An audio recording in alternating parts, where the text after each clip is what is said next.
This is the second studio, hosted by the Architecture and Design Office fame. My name is David Lee, and with me is Marina Borderonay. The two of us are architects, partners at the office, and of course, hosts of the show. And today, our guest is Tom Spoja. Tom is a partner at Backen and Backen, an architecture office based in California. Yep, they have 4 offices, and they do houses and wineries and some other things as well. With Tom, we talk about everything. I feel like this conversation was more inclusive than usual in a very positive way. So we talk about his background, where he's from, working at Backen.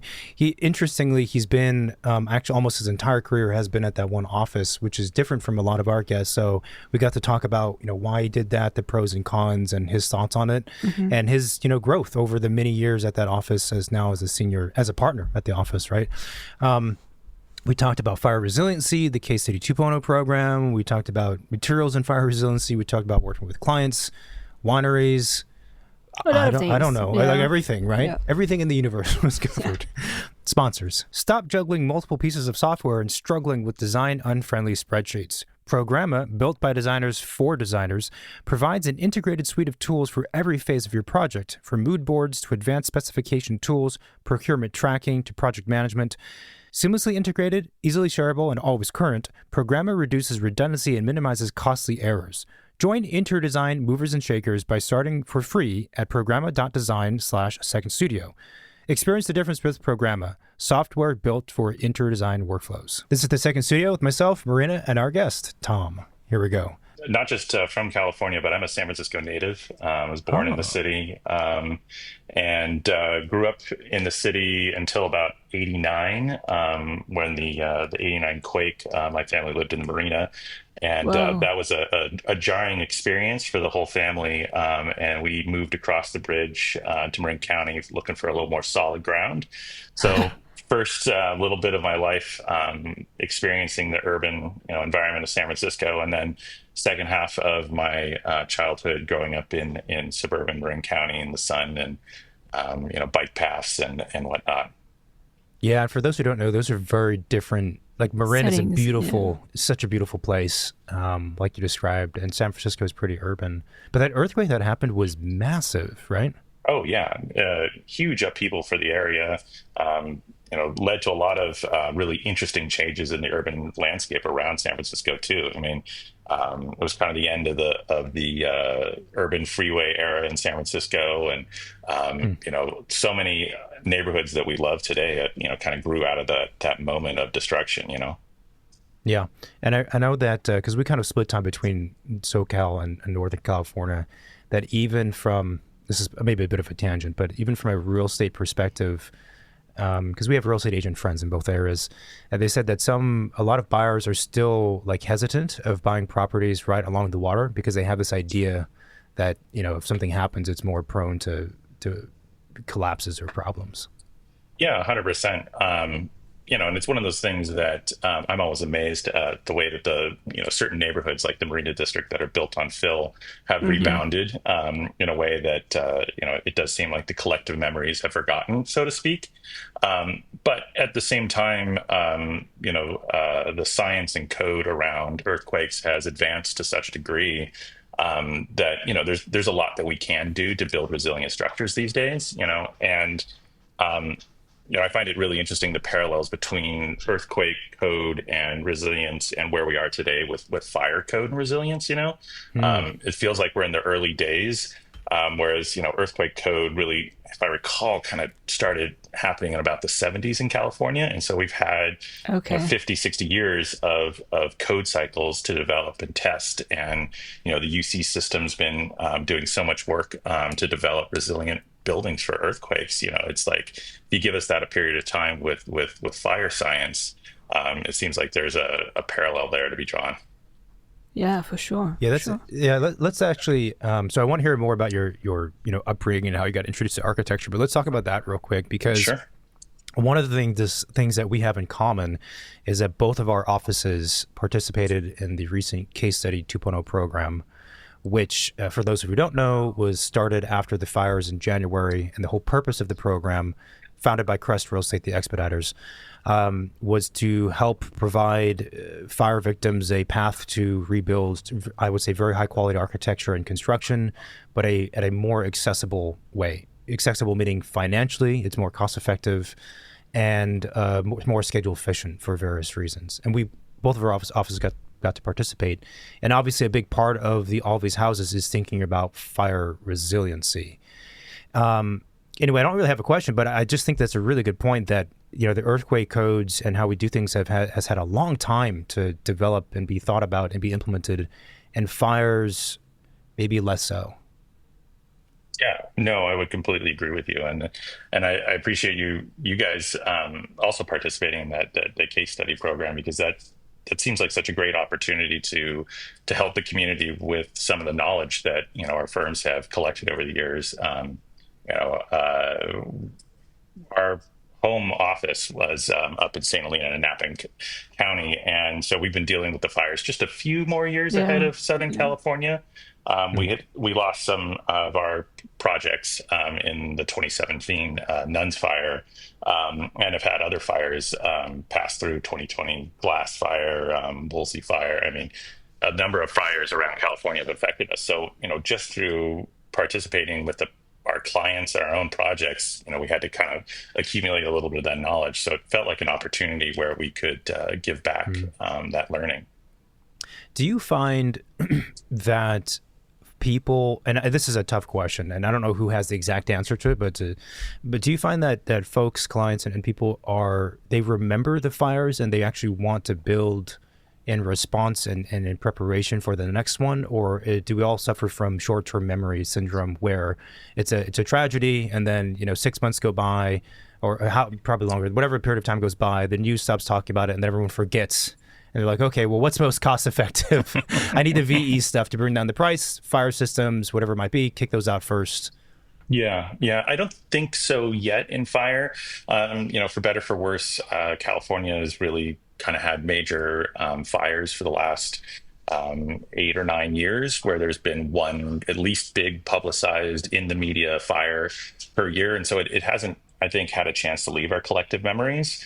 But I do think that will eventually happen if there's ever a lull in the fires. I mean, to draw a parallel again to earthquakes, it's like we haven't had a major earthquake in California, knock on wood, for a while. And, that has definitely faded into the collective memory, so that, people are not thinking about that when they're making their real estate decisions, whereas insurance and real estate agents are definitely, thinking about fire right now. And that just is staying present in the mind. So our clients are definitely thinking about that. Even our clients from out of state, because we work across the country, fire is present in so many other areas. They're thinking about it, even though the fires have been happening in California. The media footprint of what happens in California, especially in a market like LA, gets translated to all these other places. So like when we talk to clients in Utah or Montana, places that have wildfires but don't get nearly the attention of the media, they're thinking about that as well and making decisions and investments into resiliency for their own homes for the future eventuality of fire. Yeah. We had on Matt Reisinger a few months ago, the guy from the Build Show, and he was remarking that in Texas they had recently or have annually, I forget exactly how it was phrased, but massive fires. But to your point, well, they're not hitting like a really dense environment like Los Angeles. So there's not the amount of built environment devastation, but still they're hitting those places in a big way. We just don't really think about, maybe because I'm California centric. Right, but we don't hear about it as much. Yeah. What happens in New York and LA is always the biggest topic, right? Yeah.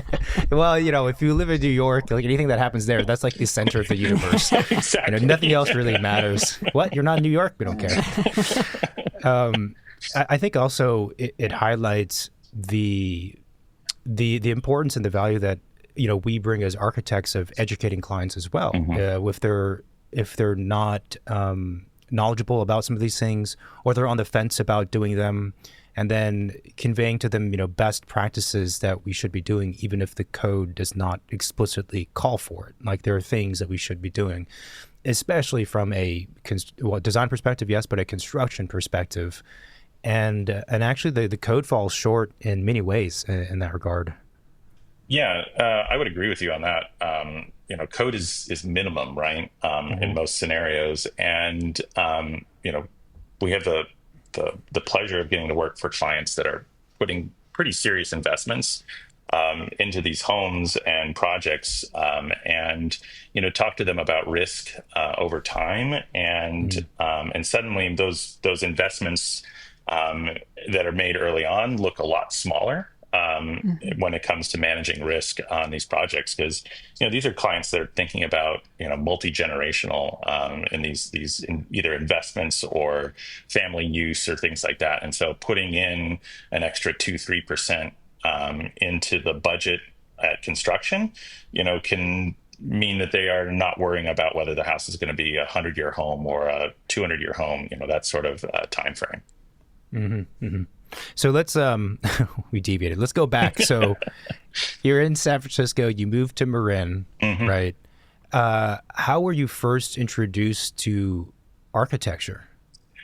That's a great question, because I've always been interested in architecture. So far back that I don't really remember. It's one of those things that your memory starts around like 5-6 years old, and you don't really have really solid memories before that. But there's photographs of me going to kindergarten. There's like dress up like you want to go, what you want to be when you grow up, right? And my mom literally has a photo of me in a little white hard hat and a roll of paper under my arm, and I was going as an architect. That's so funny. And were you wearing black? Yeah, it's the wrong outfit. You should have been wearing thick glasses. Unfortunately, or better for worse, my eyesight was still good at the time, and it was. No black, but my dad was a graphic designer, and that's I think my influence as far as thinking creatively, and thinking creatively in a way that can be built and put together, and so I think that was probably, I somehow translated the graphic work that was in magazines and print media at the time, and thought about that in buildings, because you could build with Legos and blocks and Lincoln Logs and whatnot. So, but yeah, I mean, that's one of those things that I don't really remember why I wanted to be an architect. In fact, it challenged me for a while, because I struggled. Was like, who actually grows up and becomes what they said they wanted to be in kindergarten? Yeah. There's so many astronauts and firemen and whatnot, and you're like, well, not everybody gets to be an astronaut and a fireman. So let's think a little bit broader here. And so in middle school, I kind of went away from that, and they had those like career path tests and things like that, trying to like find out what you want to be when you grow up, where your aptitudes lie. And as much as I struggled to look at other fields, I ultimately came back to architecture, because those aptitude exams kept saying, you should be an architect. I'm like, maybe there's something to this. And then at that point in my life, when I was in Marin, we had some really good family friends that were architects. And that exposure really influenced me. I saw how they lived. I saw their remodel of their own home. This is a couple, Craig Hartman and Jan O'Brien. Craig at the time was at SOM. I'm not sure if he was yet the managing partner for the San Francisco office, but they were really influential. They were around in our lives, and I babysat for their kids. Things like that, and so I saw how they lived, and they had design pieces in their home. They had remodeled their backyard. They had little projects. They had a gorgeous tree house for their kids that he had spent time and done a competition on, and things like that. And it just really fascinated me, the way that they lived their life.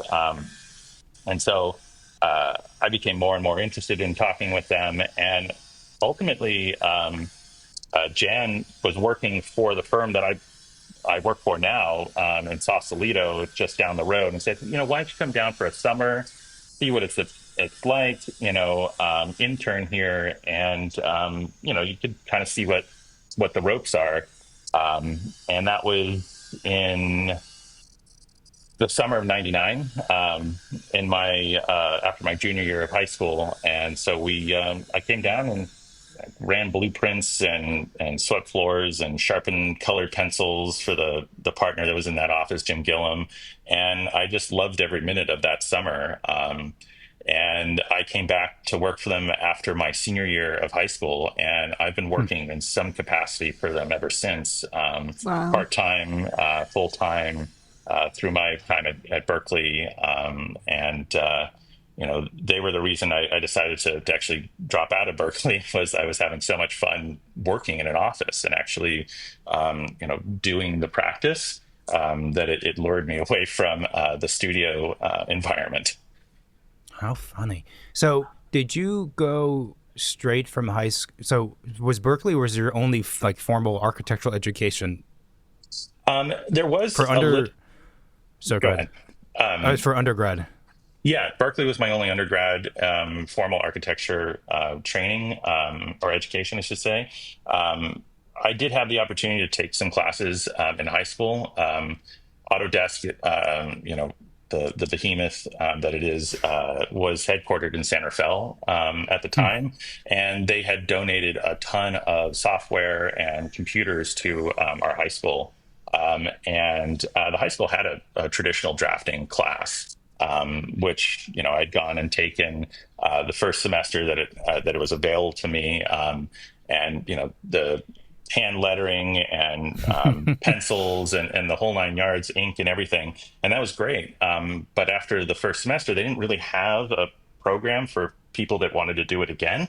Um, but they had these computers sitting in the back of the classroom and the software literally in boxes, because nobody knew how to use it. And so there was a group of 4 or 5 of us that signed up for the drafting class a second time. And so the teacher said, go ahead, take it out of the box. At the time, I think it was R14, and play with it, see what you can do. And so we just, for fun, for a semester, 4 or 5 of us sat in the back of this drafting classroom and taught ourselves AutoCAD, which, it's, Sounds really fun it's like the nowadays. AV club, but for architects. but it, So it what? was highly influential because that skill set was at that time, in the late '90s. That was where the industry was transitioning Yeah. from hand drafting to computer drafting, and so having that skill set was ultimately, after being an intern, that was what gave me my job at Backen at the time, Backen and Gillum. Was they sat me down at the literally the end of the drafting table. They had a long door on stakes, and he had this gentleman had he was the guru for detailing. He had his drafting table on one end of the table, and then I had 3 feet at the end with my computer, and he would sketch things out on trace, hand them to me, and it was my job to turn them into repeatable, CAD drawings. Wow. And that was the first few years of my career, was just sitting at literally at the foot of this guy. His name was Warren Liu, and he was just the guru of all detailing and turning that stuff into the CAD library for the firm. Interesting. That's actually a really, I mean, that's a very It's a good valuable training, I time feel, because that's the yeah. information that's hard to get sometimes as a Well, then you get young exposed hire. to the technical aspect of design, right? I mean, as you know, when you draw things, you really get to understand like each pieces and pay attention to every single line. So it's not just translating, from like a hand sketch to the computer. Like you're actually absorbing knowledge as you do that, I feel like. Right, exactly. And getting to ask questions right away of, well, what is this Hmm. line here? What are these two little dashes in this space that repeat? Oh, that's plywood, and plywood is a real thing. It's not just a line on a paper or on a computer screen. It's a real material, right? Did you get to do AutoCAD 3D at some point, or did you stay in the 2D?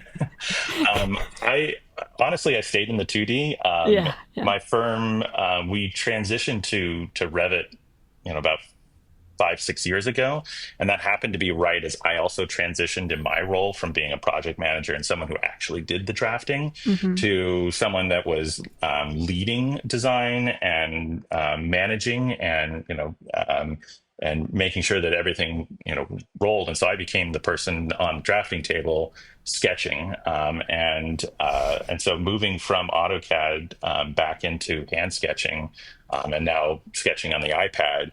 It kind of happened as our firm made that switch to Revit, and so I just kind of got left behind to a certain degree. But I don't mind it, because the digital tools now to sketch have improved, alongside just the tried and true drawing on a piece of trace. Yeah, yeah. It's funny how it goes back full circle. Now you're on the other side of the table, right? Mm-hmm. That's very funny. So you do most of your sketching on an iPad?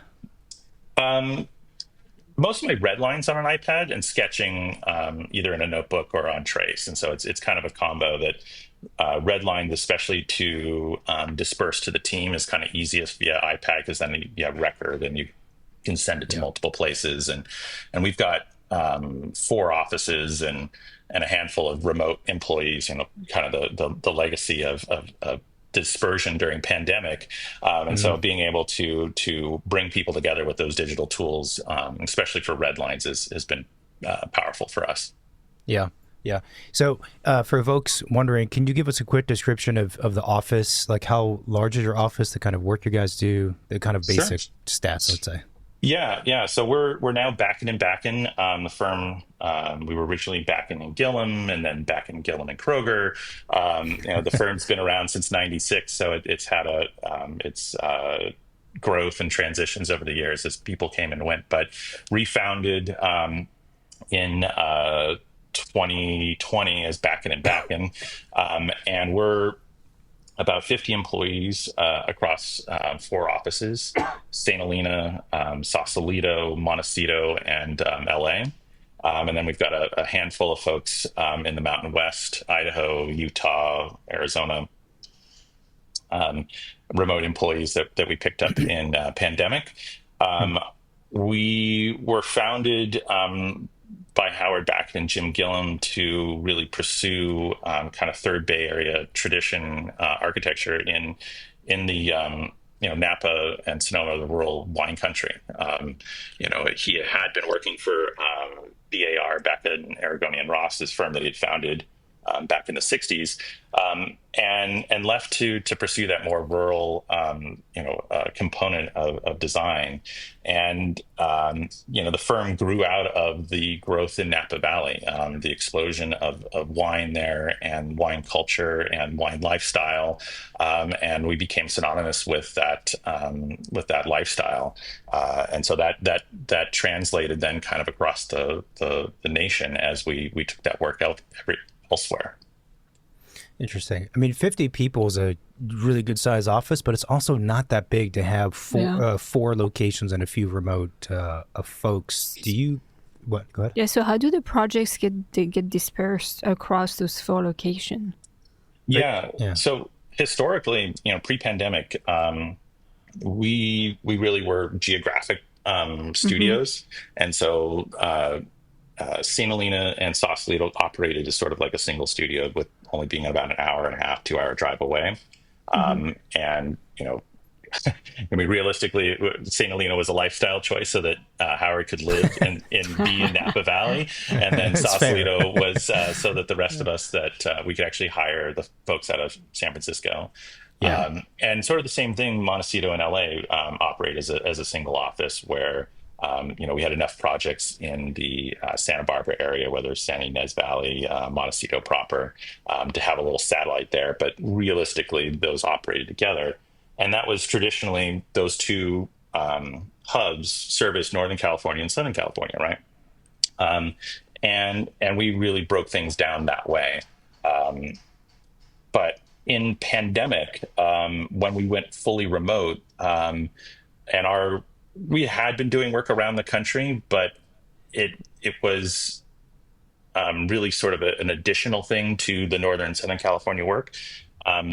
In pandemic, when we were all fully remote, we learned how to be a more dynamic office and operate as a single team, so that we could pair a drafter in LA with a project manager in Sausalito and a job captain that could go visit the site in Utah, and pull that team together and collaborate virtually, and so that allowed us to really have a much more dynamic team. And so now we really work on teams that are more associated with schedule. So as people's availability, where they are in the cycle of their projects, where they have time, we can move people around a little more dynamically, and that gives people an opportunity to work either in California, or maybe it's on something in New York, or something in Montana, and it keeps it fresh for folks. They don't feel like they're pigeonholed into only doing door and window details on projects in LA, that sort of thing. Yeah. How do you guys handle CA when you're spread across, so many different places and the projects are everywhere? Yeah. Luckily, again, the digital tools have gotten so much better, whether it's Procore or, just good old fashioned digital photographs, drones, Matterport. There's so many tools now with contractors. And again, because of the sort of the scale and the investment that's being made in these projects around the country, the contractors have these tools available. And so we can collaborate with them, when we are remote. And then honestly, if there isn't a team member in the area, we fly in. That's another luxury that we have, that the perceived value of what we bring to a design and a project is such that the clients are willing to have us come into other places to bring our insight and design and lifestyle to a different place and do that there. Yeah, that makes a lot of sense. COVID really did push everyone to obviously this remote method of working, but the impact it has had on contractors, some contractors, not all, obviously, is pretty interesting. Yeah, not all, but it's pretty interesting, right? Because even if when a project's local, if we can handle something remotely, it saves, in LA or San Francisco, it saves like an hour and a half of 2 hours of driving. Especially in LA. And it's like, no one wants to spend 2 hours of driving. No one wants to pay for that. And even if we're getting paid, I don't want to do that. I'd rather handle it through a FaceTime call or whatever other method that exists, if we can. Obviously, sometimes in person is better for certain things. Right. And so you blend the tool. It's put more tools in the toolbox, and then, like everything, you're just trying to find the right tool to solve that problem, whether it's something via email, something via phone call, something in person. They're all different tools that you use to best answer that issue. And so the types of projects that the office is doing now, I know like wineries, Napa Valley, that kind of space and territory is an anchor of the office, but you guys also do houses and other types of projects? Yeah. No, I mean, wineries are what we're known for, and it's a core part of our business and who we are as a company. My partner John Taft has done some 40 wineries at this point in his career, and I know, right? It's unbelievable.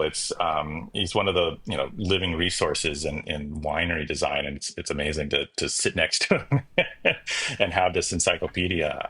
It's unbelievable. But the reality is that the residential work has always been the majority of our work, and it's 60-70% of our business, and it's not as perceived because, and I'm sure you guys run into the same thing, with NDAs these days, there's a lot of work that ends up being kind of below the surface. And so, our residential work is kind of an iceberg for us, where we're allowed to show a handful of projects, put them out there in the world, and then there's this vast back catalog of work that we're not allowed to talk about or show anybody, which is a challenge in putting together a portfolio. It's like, what did you do for the last 7 years? Like, I'd love to tell you about it, but I'd have to kill you afterwards. Exactly. Or they're going to come and kill me. Yeah. Wow, I'm intrigued now. What kind of clients do you? So who are these people again? What were their names? Exactly. Right. It's tough. Do you guys ever have like hesitation when you're approached to do a project like that? Like internally discussions, you're thinking like, I don't know if we want to do this again because because I don't know. I I mean, mean, there is a financial reward and like the personal reward of, oh, I've worked on this amazing project. But if you can't show it to anyone, if you can't share about it to, to anyone, then, you know. if a tree falls on the forest, no one's there, kind of thing. Yeah, no, that was the exact metaphor that I was thinking about. And we don't have a hesitation on that. It's been such a part of our DNA as a firm, and we are large enough that we are doing enough public work as well, that it doesn't give us pause. And personally, because that's really been my focus for the last 15 years of my career has been those types of projects. It's rewarding on a different level. It's just rewarding on a more personal level. Knowing the clients, knowing that their families are going to get to use those projects, and the continued relationships that are directly with those clients over time, is the reward, as opposed to being able to publish something in a shelter magazine or on our website or Instagram. So it has just a different metric of reward. Interesting. I know you guys did the who are the actors? Mila Kunis and Ashton Kutcher. Yeah. And actually, I first saw the house because I happened to be visiting another property for like a potential client kind of thing, and they were in the same neighborhood, which is kind of like a discrete neighborhood. And I remember like looking over and seeing this house, and then later on I looked it up and I was like, oh, that's interesting. I mean, it must still feel good though when you do have a project of that caliber and it gets to be put out there so that people can enjoy it and see it. Oh, 100%. Yeah, 100%. No, that's definitely our most well-known project at this stage of the firm.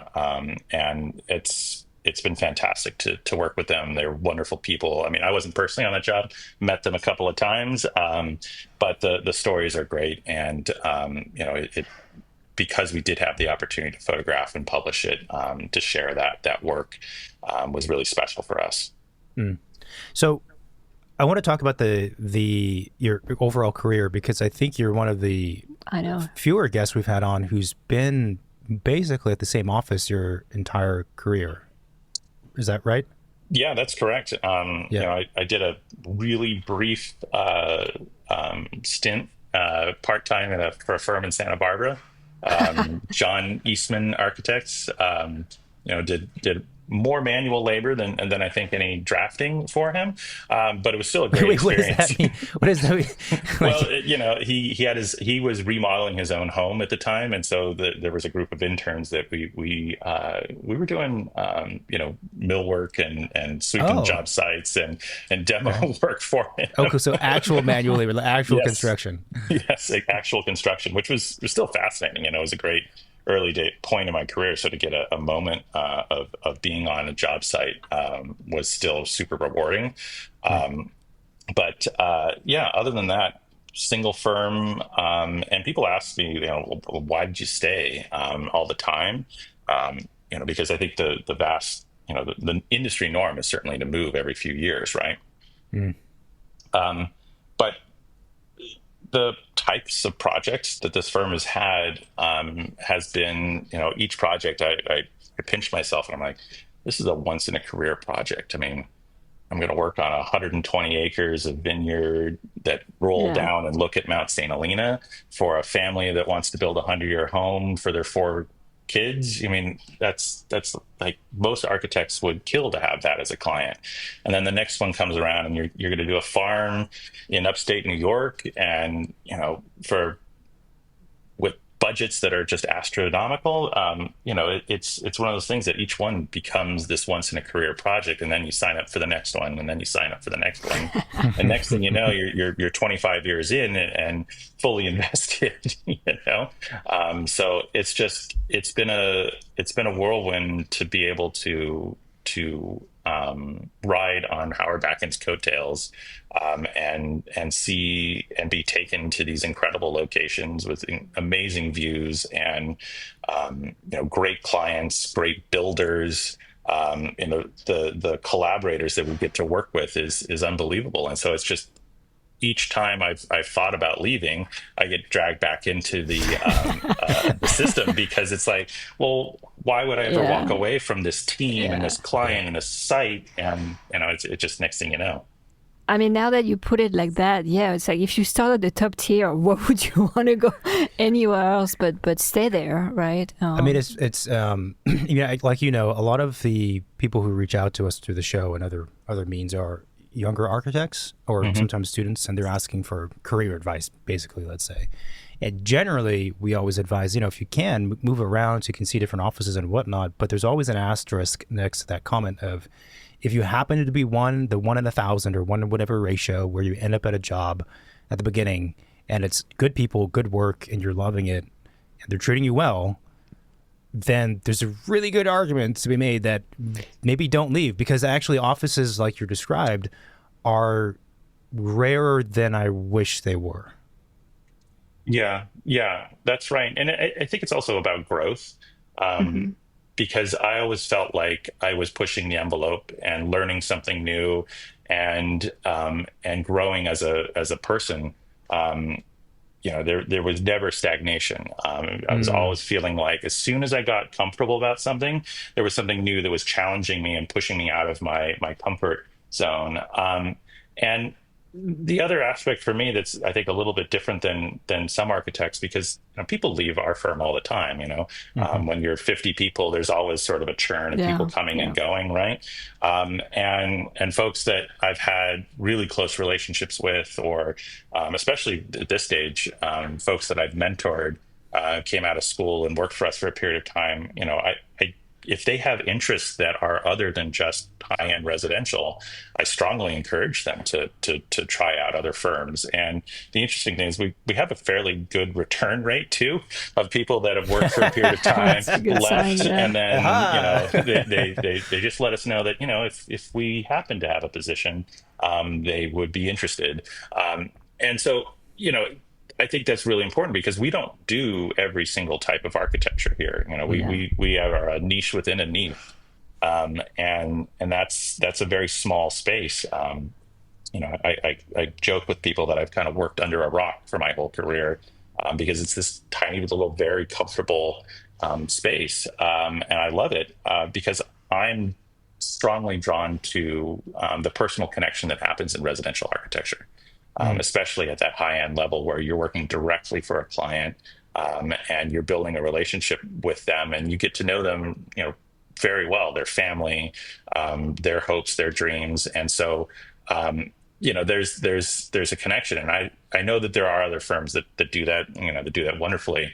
But there's, like you said, there's not a lot. And so being someplace where I had that opportunity to pursue what I'm most interested in the design world, residential, and for clients that are looking for design-driven work that's sensitive to site, and sensitive to the environment and larger social scenario, that's a really special opportunity. And so I stayed, and I think that's what I encourage the folks that work for me, is to think about what they're interested in. What do they love to do? What sparks joy for them in architecture, to use that phrase, and go out and do that. Try other firms, try other areas, because there's important work being done in every area, whether it's multifamily or urban planning, or even hospitals are an important aspect of our built environment. And I just happened to luck into an area that was really meaningful to me, and so I stayed. Yeah, that's really, really well said. I think also, when you're a young architect, there might be a certain type of project that you are very interested in designing or being a part of, but there's sometimes a difference between what you imagine it's going to be like versus what it's actually like, especially when you get to things that are complex, like no, I was gonna say hotels, hospitals, or airports, or like tall towers. It's like a completely different beast. The mechanics are different, the team's different, the clients are different. And so even if you like designing towers, for example, you might find out that the whole process, because of the scale of the client, is like not really, jamming with you. I did something Right. similar. I mean, I moved around offices quite a bit, and then now, lo and behold, what we do is houses. So something about it, I guess. But houses are fun. I mean, houses are actually, I would say, are.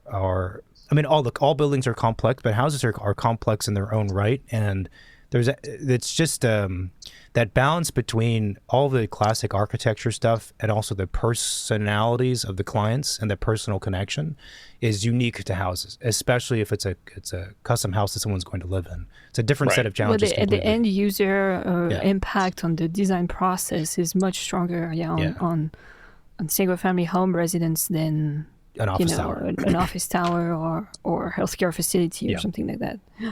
Yeah, you're almost building these like psychological profiles for your clients of how do they live and how do they experience space, especially how do they experience space and absorb, because that's such a key part of what happens in a home is, that moment of how do they feel? And, so if you can do custom home that makes them feel good, that's the dream.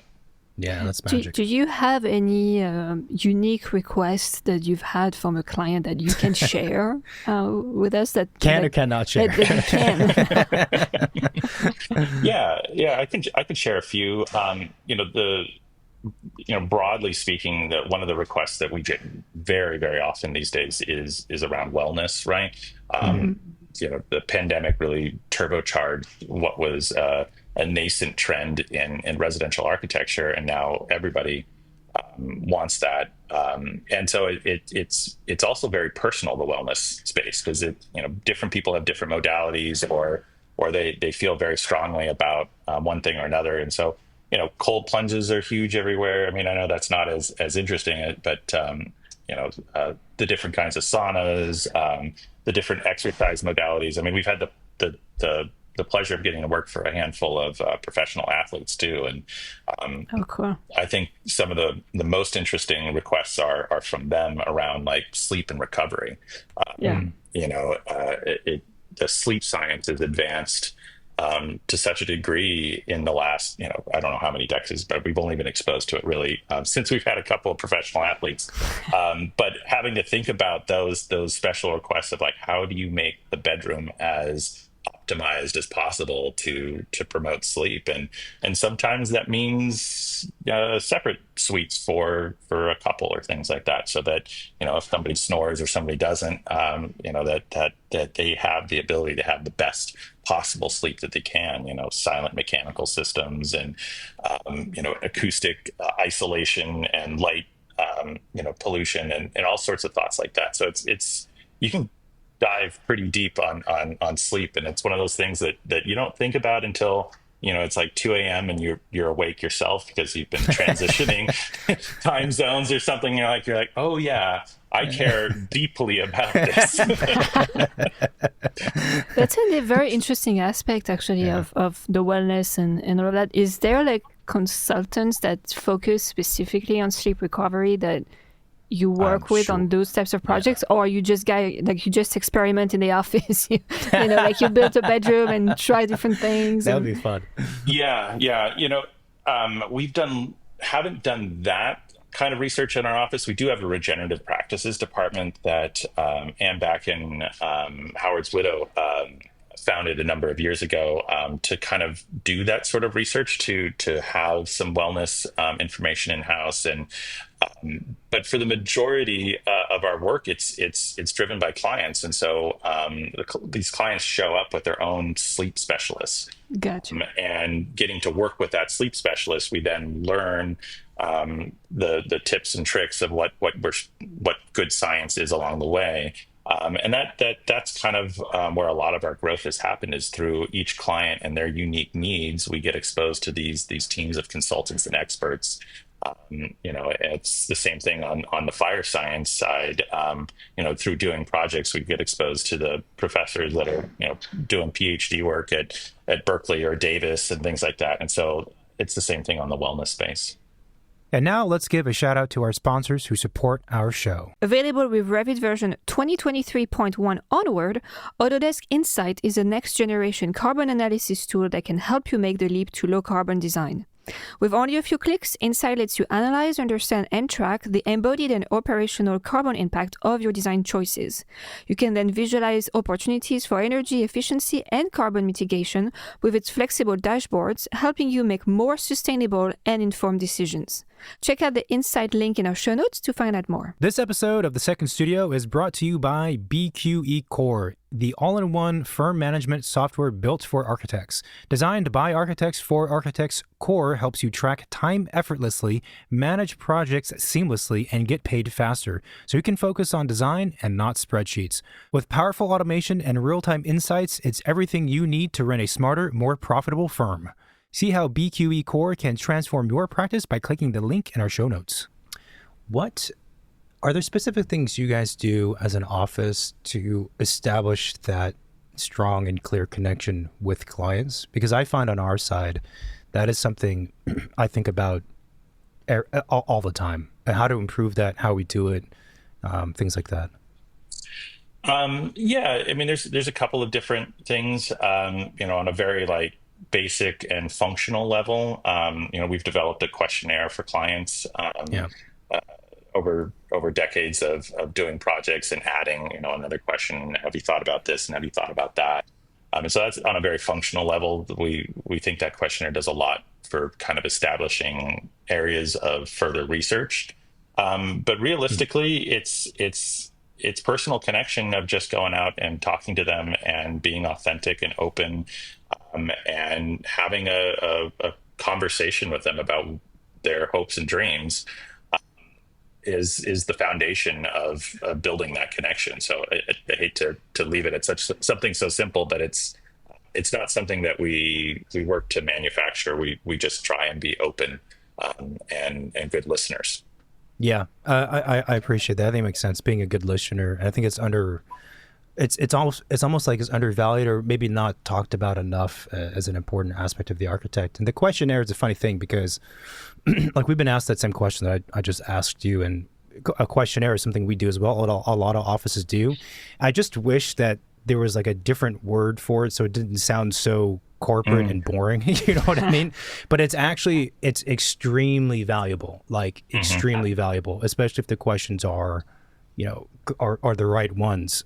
It just that the word questionnaire doesn't sound very intense. Yeah, we've been kicking around using the word diagnostic as another way of looking at it.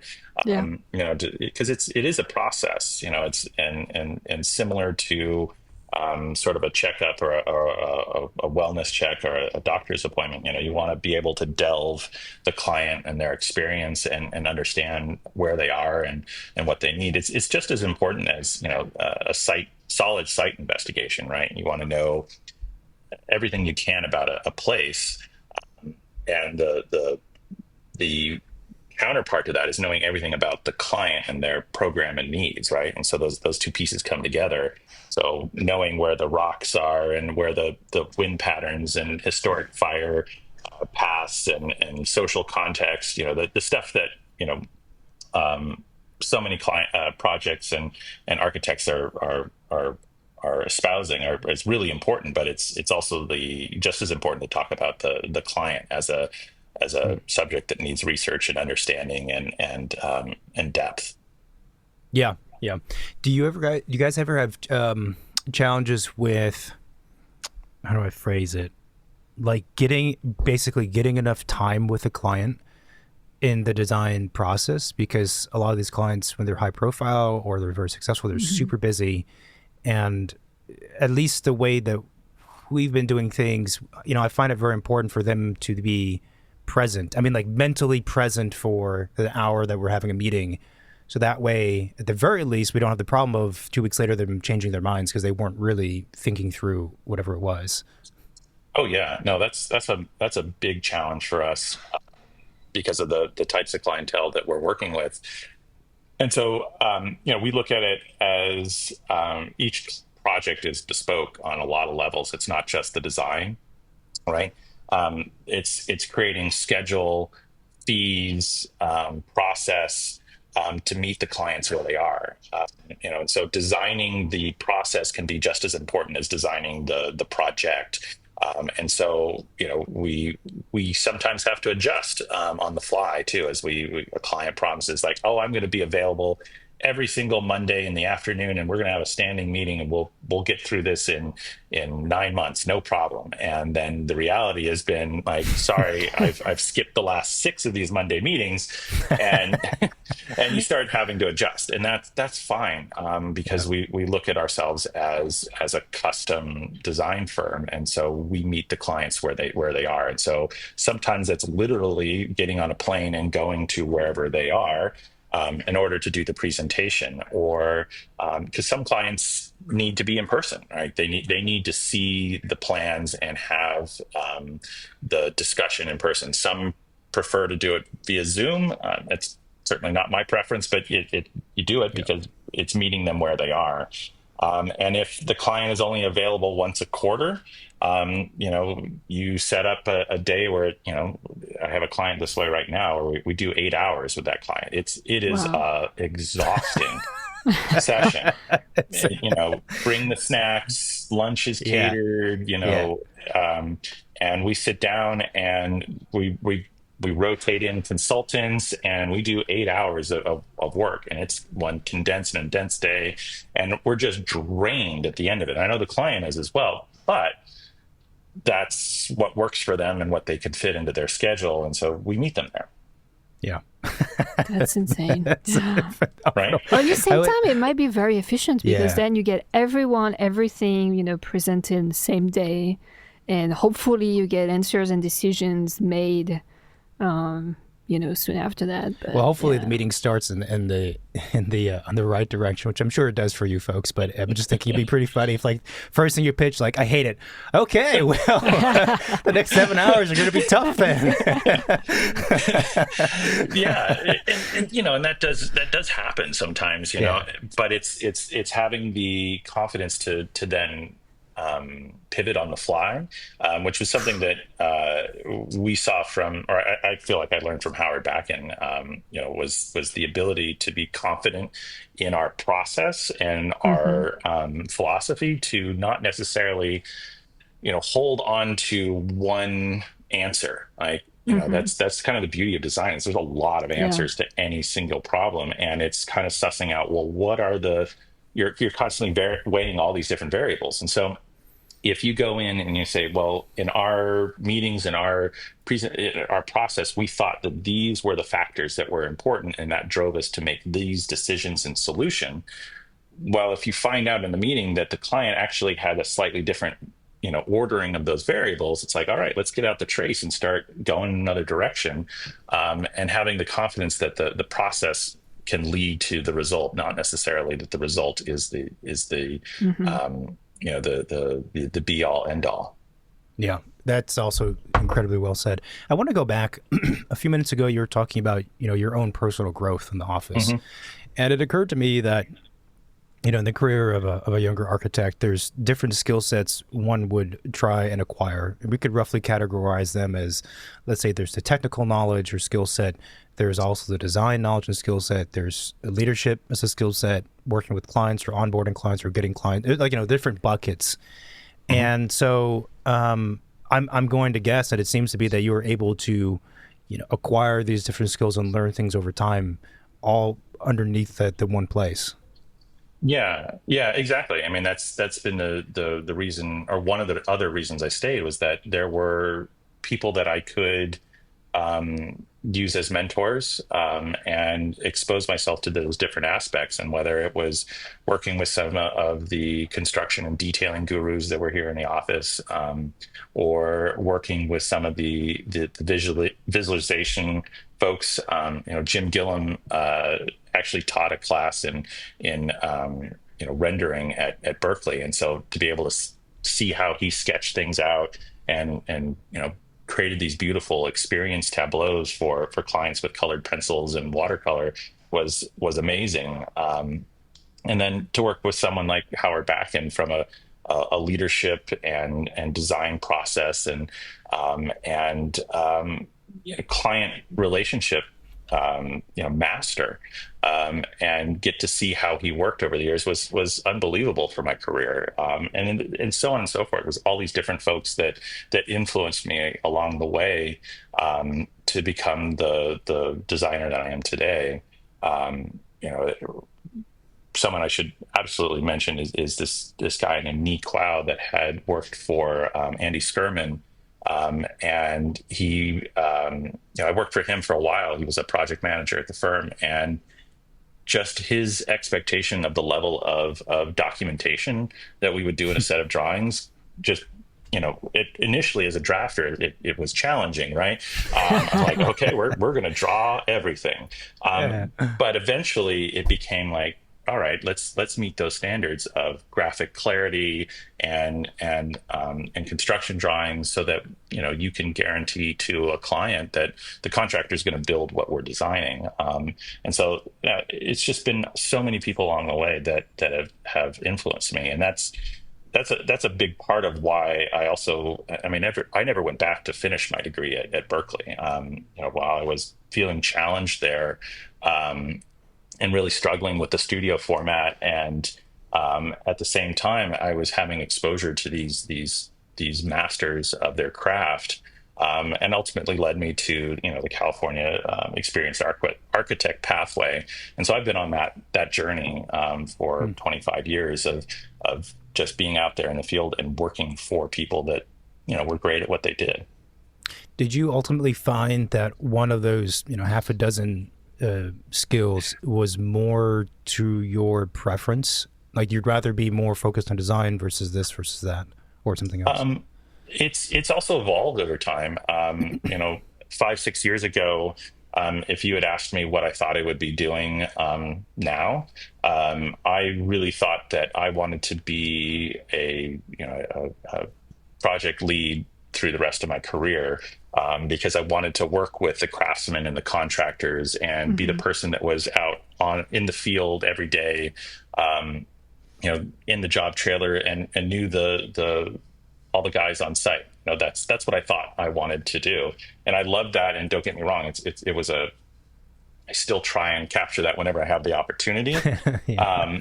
But I really thought that I would never want to be the person that was out there doing the business development and building the networks and relationships and leading mentorship for folks. And the people side of architecture has become such an important and joyful experience for me over the last 5-6 years as I've moved into that role here at the firm of leadership, and inherited that mantle from Howard upon his passing. There's a handful of us partners that have taken up that opportunity, and I never would have guessed that would be what I would find,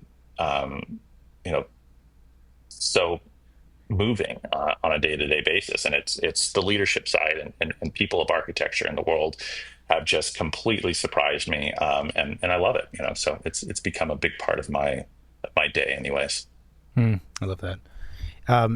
Talking about the projects, I was also wondering, is there a project that stands out, or a few, that were the most challenging, or just particularly challenging? The most challenging. It's probably a cycle of ones you can't talk about. Yeah, no, that's exactly like, what can I discuss?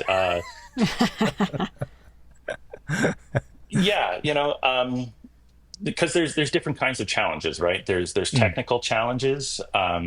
Building in a cold climate for the first time as a California kid that grew up on the coast. That was a huge technical challenge of having to learn all the ins and outs of ice management and water management and thermal breaks and whatnot. And so that was a fun and exciting project to work with just a master builder on that project, who had been building for 60 years and in that area. And so just, sitting down with him and and talking through these challenges. And some of his solutions are things that we do in our cold climate projects to this day.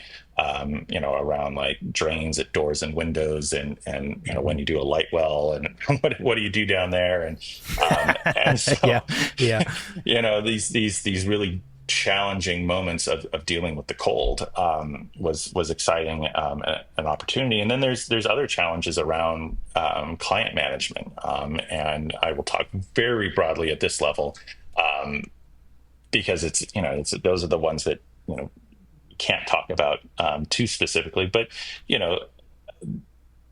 clients where if there's the classic tripod, right, of time, cost, and quality, right? Right. And if you throw out time and cost as constraints and quality is the only metric, Mhm. um, you know, uh, how can you achieve success? And so figuring out a way with that client to measure success was very challenging, Mm. because we're building custom homes. These are one-offs. It's never been done Hmm. before. It will never be done again. And construction is never perfect. There's always a mistake. There's always a challenge. There's always an unforeseen circumstance. And if the expectation is perfection, how do you manage that? So finding a way to lower risk as much as possible so that you can meet that expectation, and helping a client see the beauty in some of the um, not imperfection, but irregularities, because we like to work with natural materials and things like that. And so when a Gotcha. beautiful piece of teak checks, you're like, well, we have to talk about the story here. Why is it checking, and what is this space that's opened up in the beam, and is that not perfect? In some respects, yes. Is it perfect in other ways because we're telling a Yeah. story of authenticity and place and time and materiality? Then Hmm. yeah. And Mhm. so being able to balance that and find the metric of success in a place where quality is the only success factor was you know one of the biggest challenges of my career. That's fascinating. That's interesting. Yeah, the specific comment about the checks and the beam or the joist or whatever it was, reminds me that it's sometimes it's really hard to know what someone's thinking. Like clients have a visualization in their mind of something, and you think you're on the same page, and oftentimes it's really small, but the small stuff that takes a lot of time and effort, like the subtleties of materials, for example. Oh, I love a lot of, I don't know, variation in my stone or whatever it might be. Then sometimes we show them sample like, well, it's too much. Like, well, that is by definition Well, a and lot. it is Like, the what you trick. want is something very muted that has slight movement. That's a better and more accurate way to describe it. And it is the tricky part when you work with natural materials is that Yeah. there is a little bit of unpredictability and honesty of the material that either you're ready to embrace or you're not. Hmm. Hmm. Yeah, I and th- that circles back to your guys' point about client education too. Is Yeah. is is helping them understand what does the material want to be. Louis Kahn's "What does the brick want to be?" Right. yeah. So helping them understand that a brick is not a perfect, you know, cube. It has irregularities, it has texture. The firing process, the clay, the materiality, the age, all sorts of things. Mortar and joints and pattern and whatnot, and all of those things can be perfection Hmm. if you're headed in that direction, and you've told a story of the intentionality behind it. And so it's educating the clients along the way to understand and appreciate the intentionality of the choices. The intentionality of the You choices. mentioned that you guys do work in other states. Have you ever done projects abroad? Because I feel like the one country, I mean, there is other places like, I'm thinking France, Portugal, and so on that, could probably resonate with the type of architecture that you guys do. Yeah, personally, I haven't, but the firm has. Yeah, I mean, anywhere. they're growing grapes in the world Yeah. is a good analog to the lifestyle and design work that we've developed in Napa Valley. And so, for instance, my partner again, John, he's done a number of wineries in Canada and British Columbia in the Hmm. Okanagan wine country up there. Stuff in Italy, Cyprus, South Africa. So again, anywhere where they're growing grapes, Yeah. East Coast, even the places where you're not expecting it, but are up and coming. So Maryland, we've got a winery in Maryland. Wow. Yeah, I mean they're growing grapes in I think like 48 out of 50 states now. Oh, wow. Okay. And if you think about it from that perspective, Yeah. so we get calls for Texas and Arizona, but Mexico is another place the firm's worked for a while. We had a really seminal project in Cabo San Lucas about 20 years ago, the Esperanza Resort. It's still there, and it's amazing. Went there for a dinner last year with the family, and it's aged wonderfully. But that philosophy that we have of site specific work that is contextual and respecting of the place and wider context, and then looking at the client program and what their needs and resources are, can translate anywhere in the world. It's not that Hmm. we're trying to build a Napa barn in Yeah. Mexico or a Napa home in Canada. Right. It's a process that that the philosophy gives us, that we can take to other places and investigate the area and know the land and the materials and construction practices and code and zoning and client and resources, and climate, and develop a bespoke design for that place. And so that we really see that as being something that can be taken anywhere, and work for anybody. And the other through thread, getting a little bit long-winded here.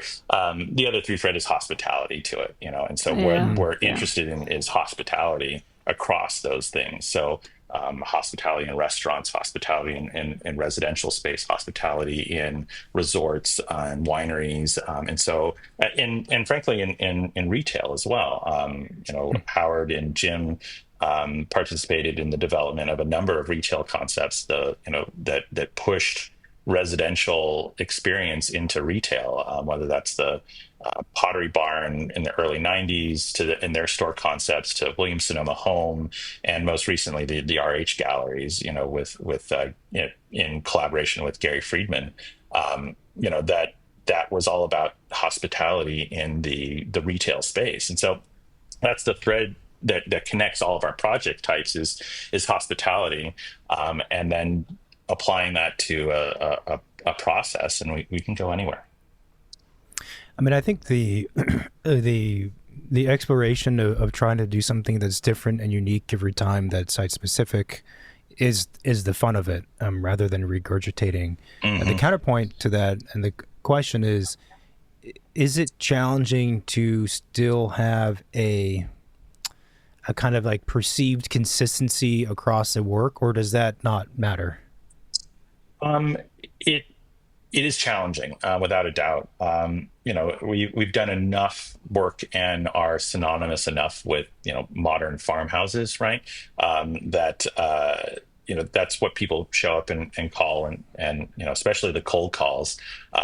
We get those, and they want another reclaimed timber barn, a la Ashton and Mila's home. And so it goes back to client education of saying, well, let's break this down. Is it really the aesthetic that you're after, or is Hmm. it the lifestyle that you're after? And can we be authentic to the lifestyle in a slightly different, format or design or aesthetic? Can we use natural materials? Can we use reclaimed materials? Maybe that's what it is about the reclaimed barnwood that drew them to us, and we've become known for, is a reclaimed material. Well, there's other reclaimed materials that are out there, and let's look at that and talk to the clients and see if they have some openness to exploring those spaces. And so it's taking them on a journey to explore, different options to get to the same goal, but not necessarily through a prescribed design style or aesthetic.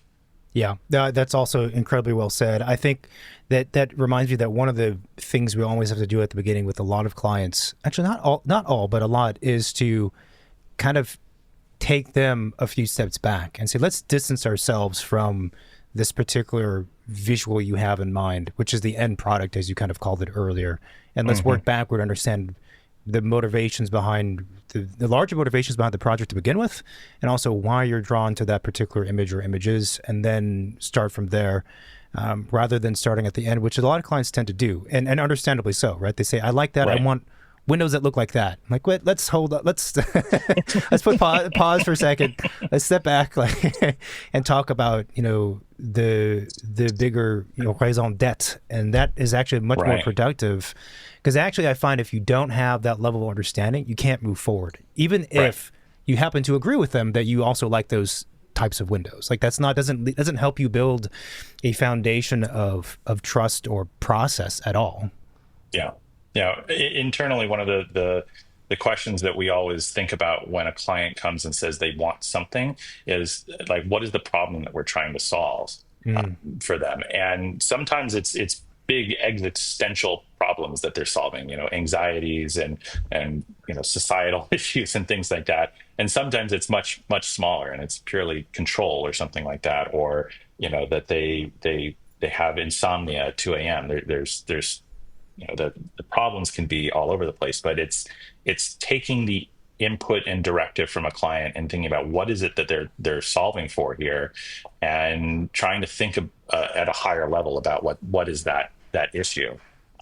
And that can sometimes lead us to come back to a client and say, yes, you asked for this, but what we're hearing is this, and what do you think about doing this instead? Sometimes you stick with the directive, and there's those clients that, I want blue and give me blue, but is blue meaning that you want a calming space?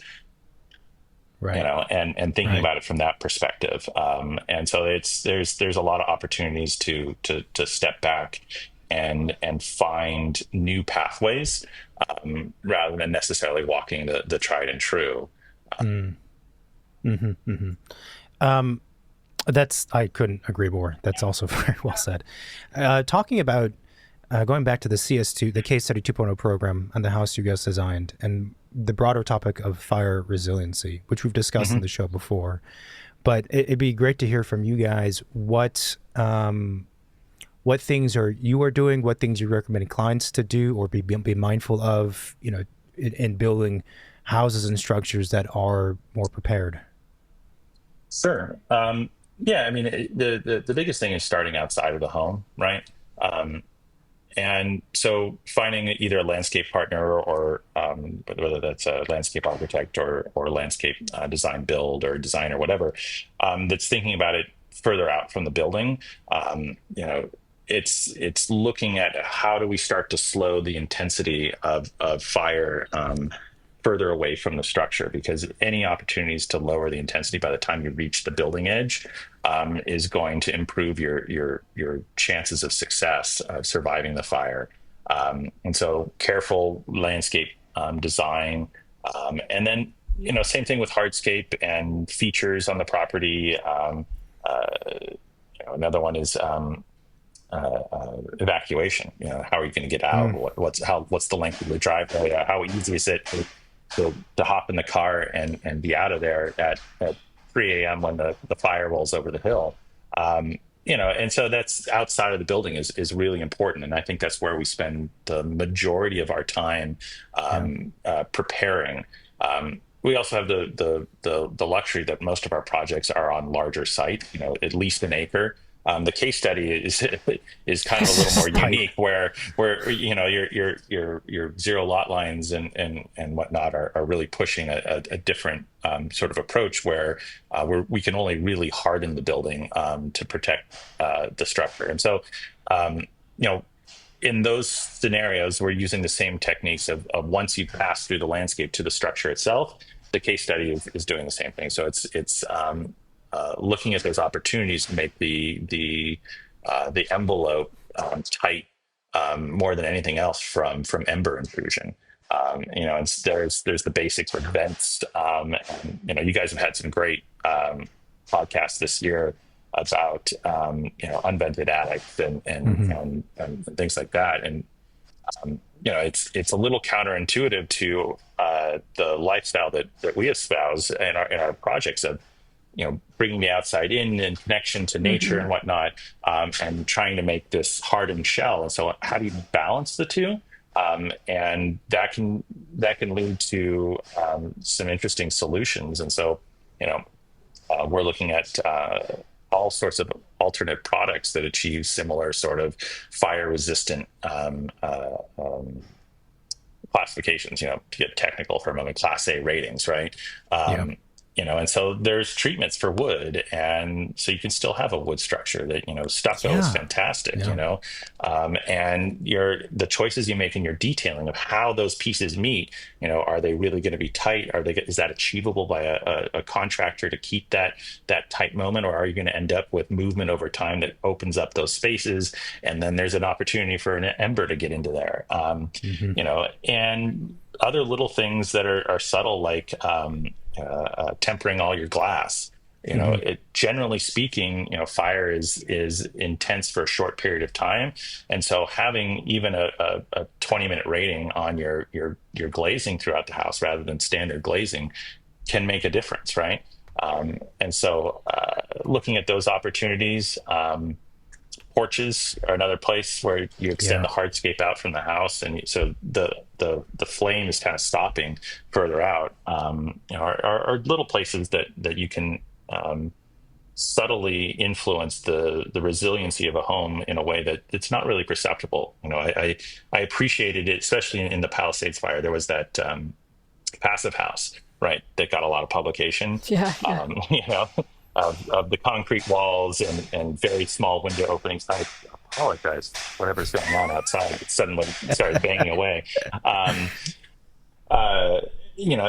that's one way of doing it, but I think that people would look at any of our projects these days and not necessarily know that they're a resilient design, that we're still putting wood siding on homes, but it has a Class A rating, so you can take a blowtorch to that, and it's not lighting. You can still have doors and windows, and you're looking in and out, but that glazing is treated and tempered so that when the fire hits it, it's not popping out. And the subtle use of detailing and tightness in eaves. You can still have an eave. You just got to make sure that when the ember gets up in there, it's not finding a home. So all those little things, you can still have what appears to be a traditional home, and not worry about needing to build a concrete box. Those are, first of all the points you made about fire resilient design are definitely correct and great ones. And I really appreciate your larger point about, basically, if we design a fire resilient home, does it have to outwardly project the idea, like blatantly, I am a fire resistant house, I'm a bunker? If you build a rock, it will resist the fire. So, but do you want to live in a rock? But I appreciate you saying that, because when we were designing our house for the Case Study 2.0 program, we had that same internal discussion in our office of like, well, I know that fire resiliency is a lead part of the program, as it should be, absolutely. But like, do we want to design something that just looks like that was the primary objective, is to build this safe house? And we were not convinced that was necessarily the right path to go. I have nothing against concrete or CMUs. I love those materials, in fact. But there's I felt there's a psychological component potentially of, like, the analogy I use is safe rooms, as you know, have become huge the last 15 years. More safe rooms, bigger safe rooms, more security cameras. And look, if you have celebrity clients, then it makes sense. But, more everyday wealthy folks are also doing that. And there is sometimes a psychological downside, because do you want to be constantly living in what was outfitted like a prison and knowing that you have cameras everywhere because you're afraid constantly of this and that? And so anyway, that's a long way of saying that. Yeah, there's a lot of really good materials that people don't know about. Are you guys working? So we're working with Arbor Wood or Arbor Woods as their for siding, Class A fire rated siding, wood siding. I haven't come across those guys, but I would love to put that in our catalog. Yeah. We're using a lot of hewn out of Oregon and Montana Timber Works out of Montana. I guess that's obvious, but it's generally there's a safer wood as well from Chemco up in Hmm. Washington. So there's a number of companies, and the space is growing rapidly Yeah. as it adapts. The market adapts to the code cycles, and there's a lot of new stuff that's entering and coming in from out overseas too. We're looking at some of the Australian standards and things like that for how to get ahead of code and what's being adopted. And so we've been following some products that have been going through the testing cycle with the state of California and the fire marshal that are already in use in Australia as a way to kind of get ahead of code minimums. Yeah. Yeah. There's a lot of really cool stuff. Actually, there's a product. I think there was an article in the Wall Street Journal that came out. Think it was pretty recent. A product called Superwood, which is a great name. But it's made of wood, but it's like composite. Comes with a cape and it flies around. It has a bunch of other stuff compacted into it, and it's I forget the specifics, but it's like stronger than steel, fireproof, and a bunch of like all the things you would want out of a product is in there. But that's something that is another product we should look into. Tom, I think you froze. Hey, you're back. I'm terribly sorry about that. I've been using an iPad because the iOS is usually very steady. Yeah. And I actually had an iPad crash, so don't think I've Really? ever seen that before. I've Yeah. never seen that before either. So, Anyway, yeah. sorry about that. No, you're good, it's all you're good. We're just talking about Superwood, so that's another product to look into. I know we're running out of time here, but I think hearing a bit more about I'm going to butcher their name because I had it written down, but my writing is terrible. The Resilient Design Practice Studio. Yeah, the Regenerative Practices Department. See, they're regenerative. I knew that was the word. Yeah. It was something that Ann Backen, pushed us to grow. We were doing beautiful work, and aesthetic work, but we felt like we could do more, especially go beyond sustainable as a goal. Could our work be healing beyond just being sustainable and being at a baseline, right? And so could our work heal the land? Could it heal people? Which is a little bit esoteric, but at a more functional level, I think it's true. It's like we can often come to these sites. They're rarely pristine. Even when we're working in the middle of the Rocky Mountains in Montana, we're coming across a site that's been clear cut multiple times, and so there's a really unhealthy forest of lodgepole that's growing back. Dense, fire prone way. And so can our intervention in that space be regenerative to that land and heal it in a way that's going to leave it not just sustainable, but better than it was before. And so we look at it from that perspective. And not just doing it for the land, but also doing it for people, and then that's, one of our tenets is body. Can good design leave people better than they are when they enter a space, and we believe that that's possible. And we talked on sleep science, early on in this conversation, and that's one really tangible way that if you can create a space where someone can go to sleep and have an incredible night's sleep and feel better in the morning, that can be life altering over time, and it can extend to so many other places of a space that's calming, a place that brings joy or celebrates moments of in people's lives, in the hospitality space. If it's a restaurant that's going to have an escape from the stress of the day, and leave you feeling better by the time you're done. That's a little bit of salutogenic design in a micro dose for a few hours. And so the more time you spend in a space, the more it can potentially heal. And so that's the goal, is to be beyond sustainable and to be regenerative. And that's a really high, lofty goal, but it's kind of like setting the sights there and aiming in that direction and doing what we can to be good stewards of all of the resources that we have, whether that's land, carbon, energy, time. Those are all different resources that we're trying to in that space.